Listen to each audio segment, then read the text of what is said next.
kan? Dia dibunuh dalam keadaannya sebagai manusia. Jadi dia itu punya natur insani. Ya, jadi gini saya kasih tahu Anda. Kalau di dalam imanmu kamu percaya firman Allah, kalimatullah itu turunnya jadi kitab. Sehingga Quran itu mempunyai dua natur. Ya, yaitu kalam nafsi dan kalam lafsi. Kalamnya tuh kekal tetapi bukunya itu ciptaan. Maka bukunya bisa basah, bisa rusak, bisa sobek. Tapi kamu percaya kalam Allah yang di dalamnya itu kekal. Tapi kami orang Kristen, kami tidak percaya yang namanya kalimatullah itu turunnya jadi kitab. Kami percaya kalimatullah atau firman Allah itu turunnya jadi manusia pada malam milad Yesua. Karena Alkitab berkata firman itu telah menjadi manusia, bukan firman itu menjadi buku. Dan sama seperti Quranmu punya dua kodrat, maka Yesus juga punya dua kodrat. Ya, Bu. Namanya Kamil Bil Al-Nahud dan Kamil Bil Al-Nasud. Dia ilahi sekaligus insani. Di mana keilahan Yesus, dia tidak lahir dari hubungan biologis laki-laki dan perempuan. Dia merupakan kalimatullah al-qoha ila Maryam, sesuai surah 4 ayat 171. Yaitu firman Allah yang diturunkan di dalam rahim Maryam dan roh Allah. Dan rohullah. Ya. Lalu di mana kemanusiaannya? Dia firman yang menjadi manusia, dia mempunyai tubuh jasmani. Dan tubuh jasmaninya ini bisa dibunuh, bisa mati, sama seperti Quranmu, bukunya bisa sobek, bisa rusak, bisa basah, bisa terbakar. Tetapi Yesus sebagai firman Allah, dia tidak hanya mati Pak, dia bangkit pada hari yang ketiga. Jadi ketika bangsa Israel berkata, mana buktinya kamu Tuhan, mana buktinya kamu anak Allah, Yesus berkata, ini tandanya, aku akan mati, aku akan dibunuh, tapi pada hari yang ketiga aku akan bangkit. Makanya ketika Yesus mati dan dikuburkan, orang-orang Yahudi yang membunuh Yesus itu datang kepada Pontius Pilatus. Mereka berkata, Tuanku Pontius Pilatus, pada waktu Yesus itu masih hidup, dia berkata bahwa dia kalau dia mati, nanti pada hari ketiga dia akan bangkit. Tolong kirim satu peleton penjaga prajurit untuk menjaga kuburnya. Jangan-jangan nanti mayatnya dicuri orang. Nah prajurit-prajurit inilah yang menjadi saksi pertama kebangkitan Yesus. Ngerti ya? Jadi Yesus ketika ditanya, mana buktinya kamu anak Allah? Yesus bilang apa? Nanti aku akan mati, tapi kamu perhatikan nih tandanya. Pada hari ketiga aku akan bangkit. Makanya ketika Yesus bangkit dari antara orang mati, murid-muridnya heran. Yesus berkata, inilah yang aku katakan kepadamu ketika aku masih bersama-sama dengan kamu. Bahwa harus digenapi semua yang tertulis dalam kitab Taurat Musa, kitab para nabi, dan kitab Mazmur tentang aku. Bahwa Mesias harus menderita, mati, dan bangkit pada hari yang ketiga. Itu harus digenapi, sudah ditulis tentang aku.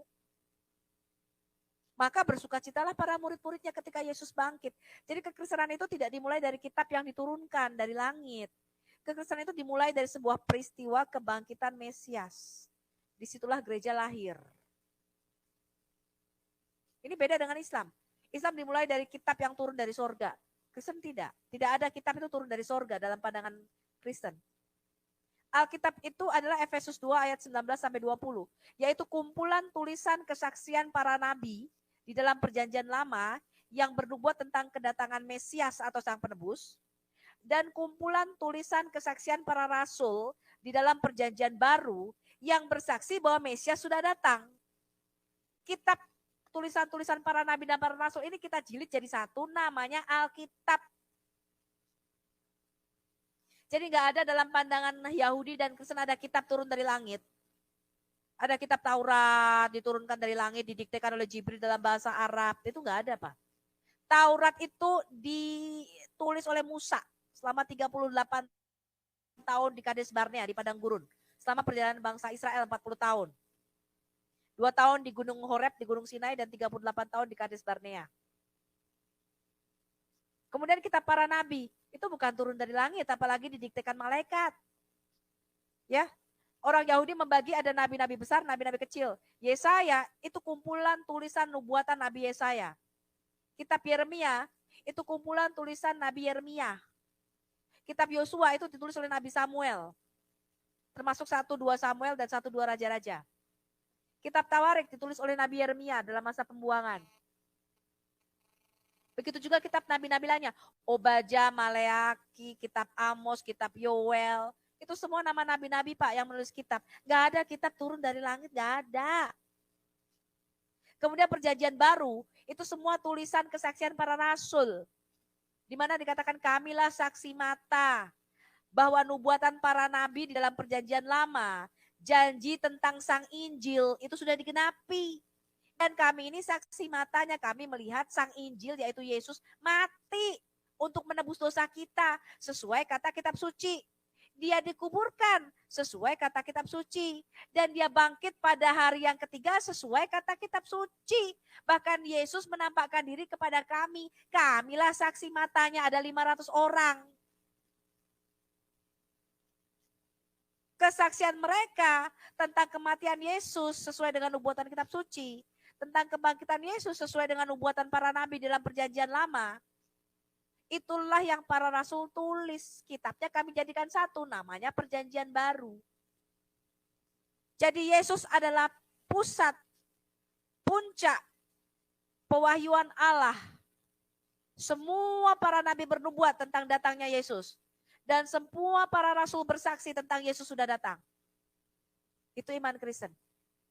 Jadi Efesus 2 ayat 19-20, iman Kristen itu dibangun di atas kesaksian para nabi di dalam perjanjian lama dan di atas kesaksian para rasul di dalam perjanjian baru tentang Yesus Kristus puncaknya dan pusat pemberitaan para nabi dan para rasul, di mana Yesus Kristus merupakan batu penjuru pemberitaan para nabi dan para rasul.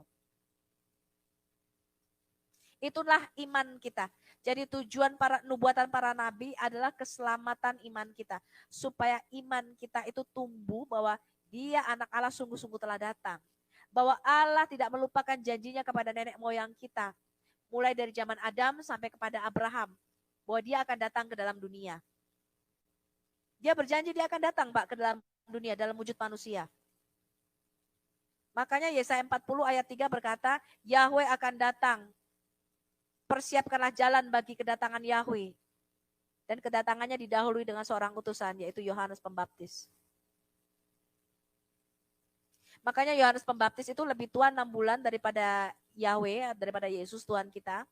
Dan ketika Yesus datang kepada Yohanes Pembaptis untuk dibaptis, Yohanes Pembaptis berkata, inilah dia anak domba Allah yang menghapus dosa dunia. Dia sudah ada sebelum aku. Padahal secara manusia Yohanes Pembaptis itu lebih tua daripada Yesus. Tapi Yohanes Pembaptis mengatakan, dia sudah ada sebelum aku. Dan membungkuk serta membuka tali kasutnya, aku tidak layak. Ketika Yesus datang untuk dibaptis, Yohanes berkata, seharusnya bukan kamu yang datang kepadaku, tapi aku yang harus dibaptis. Tapi Yesus berkata apa? Biarlah semua ini terjadi supaya digenapi apa yang tertulis di dalam kitab suci tentang aku. Sampai sini ngerti Pak?